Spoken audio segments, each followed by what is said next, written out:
नमस्कार दोस्तों, मैं हूं वीरेंद्र गुप्ता। आप देख रहे हैं नमस्ते दिल्ली बीवीपी। इस समय दोस्तों आप देख रहे हैं कि सोने की कीमतें रिकॉर्ड तोड़ ऊंचाई पर पहुंच रही हैं। अब लोग अलग अलग तरह के कयास लगा रहे हैं कि सोने की कीमतें कितना ऊपर जाएंगी। कुछ लोगों का कहना है कि इस बार जरूरत से ज्यादा ये कीमतें बढ़ चुकी हैं, अब इनके धरातल को छूने का समय आ चुका है। लेकिन दोस्तों हमें ये भी जानना होगा कि आखिर ये सब कुछ हो क्यों रहा है। सोने की कीमतें बढ़ रही हैं, लेकिन चांदी की कीमतें तो उससे भी तेजी से बढ़ रही हैं।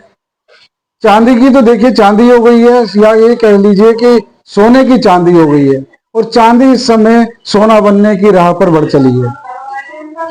सवाल फिर यही आता है कि क्या ये कीमतें आने वाले समय में इसी तरह से बढ़ती रहेंगी, या जो कीमतों का बुलबुला है ये फूटने वाला है, किसी भी समय फूट सकता है। देखिए दोस्तों, जानना पड़ेगा हमें कि आखिर ये सब कुछ हो क्यों रहा है। आखिर कीमतें बढ़ने की वजह क्या है।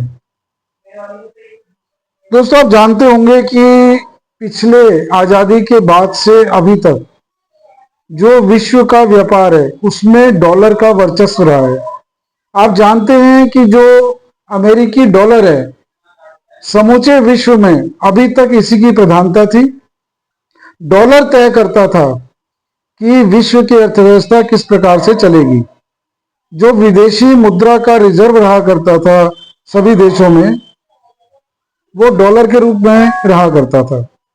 जिस देश के पास डॉलर का रिजर्व ज्यादा रहता था उस देश की अर्थव्यवस्था उतनी ही मजबूत रहती थी, और उस देश की करेंसी उतनी ही वैल्यूएबल रहती थी।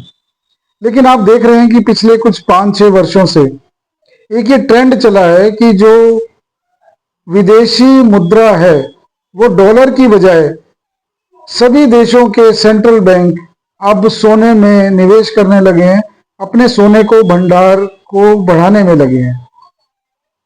कहना ना होगा कि ये परिपाटी चल पड़ी है, जो ये चलन चल पड़ा है, इसकी जड़ में अगर देखें तो हमारे देश के जो प्रधानमंत्री हैं नरेंद्र मोदी जी, इन्होंने इस चलन की शुरुआत की।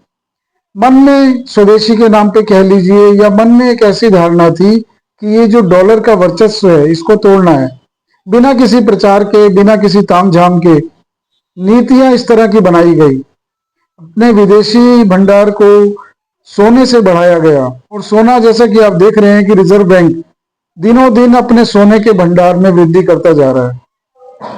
और सिर्फ भारत की बात ही क्यों करते हैं, विश्व के तमाम देश ब्रिक्स में, आप जैसा कि जानते हैं कि एक नीति तय की गई है जिसमें अपने व्यापार को डॉलर के अलावा जो आपकी स्थानीय करेंसी है उसके अंदर करने की प्रधानता दी गई है।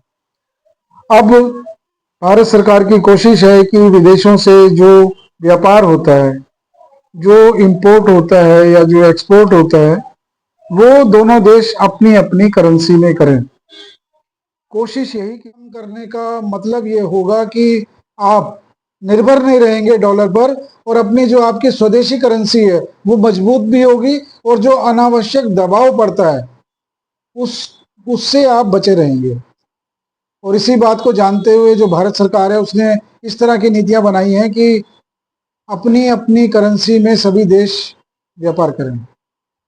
देखिए इसका असर भी दिखाई देने लगा है।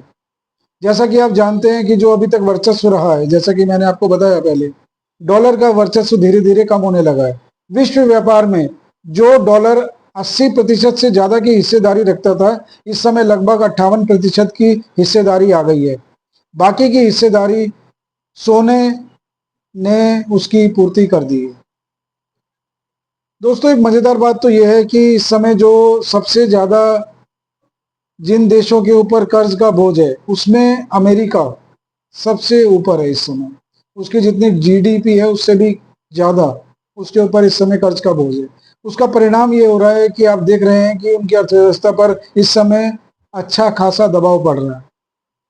इसी का परिणाम ये हो रहा है कि इस समय डॉलर दबाव में है। एक तो उनके ऊपर कर्जा ज्यादा है, उसके ऊपर जो वो बॉन्ड की बिक्री करते हैं, बॉन्ड भी एक तरह से कर्जा लेना ही होता है क्योंकि बॉन्ड का भुगतान डॉलर में किया जाना है।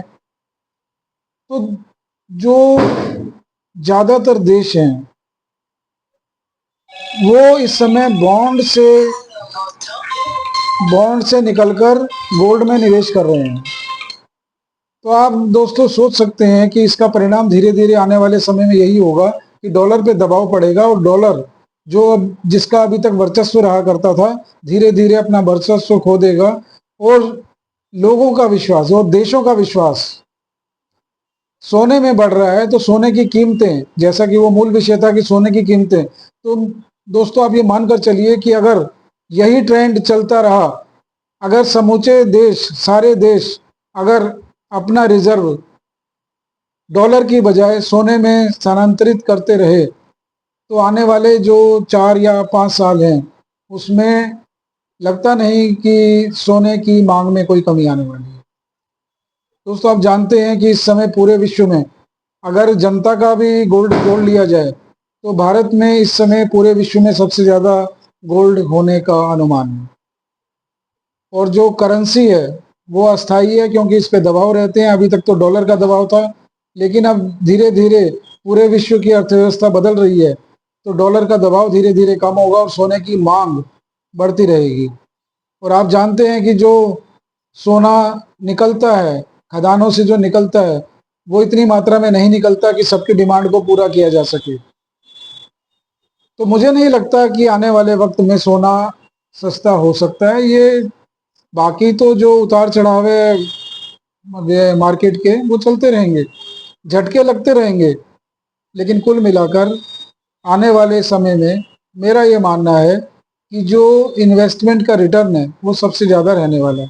तो दोस्तों आपकी क्या राय है? अपनी राय आप अपने कमेंट्स के माध्यम से हमें दीजिए। फिर मिलेंगे किसी नए मुद्दे पर, तब तक के लिए नमस्कार।